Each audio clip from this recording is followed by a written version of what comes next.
Bato, kulay dilaw. Ay, naalala nyo yung ano, biniyak ng mga katutubo na bato? Yung pinuntahan natin isang sitio? Yung minakuha sila sa loob. Di ba, marami nagsabi yung daw ay bato? Di ba? O eto, ano yan? Batong dilaw? May ano, may check pa, may check. May ano? May palatandaan eh, oh. May bakas. Ah, ganon. Parang Kumuha kayo ng maraming kahoy. At gayahin natin yung ginawa nila. Ayan. Ito, CR yan eh. Tapos, ang gawin natin, ano din, sindihan din natin, no? Ha? Oo. Ha? Huwag yung CR yan. Kung naalala nyo po, may batong biniyak yung mga katutubo sa isang lugar na pinuntahan natin, sitio. Hindi na po natin nakita kung anong laman nun. Hoy! Talagang gagayahin nyo eh, no? Nagbiyak sila ng bato.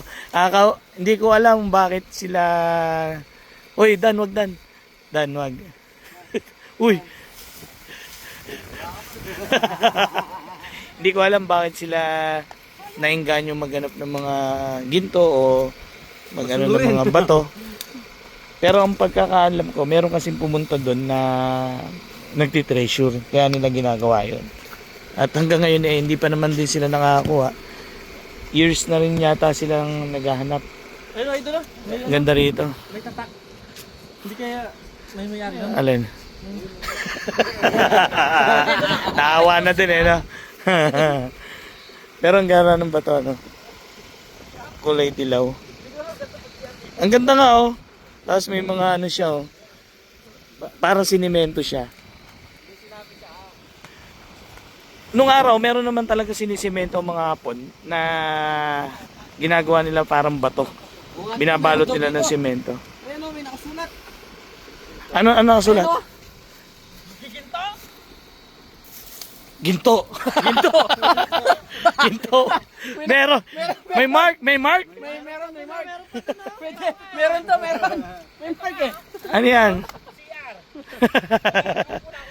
O ito CR to. Ano na to ha? Sinira niyo yata. Ito dito, linaw na nakasulat. Bahala ka sa buhay mo. Yan o. Literal. Ang ganda rito. Naintulan po kami.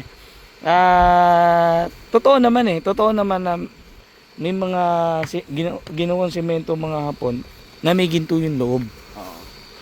Kung hindi siya bato, ay malamang yun na yun pag semento. Pero syempre hindi naman yun ang linya natin. Ang linya natin is pumunta lang sa bundok. Nataon lang na may mga nakikita tayong ganun. Yeah. Mga naghahanap. Ay sila utupak doon. Sa natin. Ang Timbulakan. Ganda rito, di ba?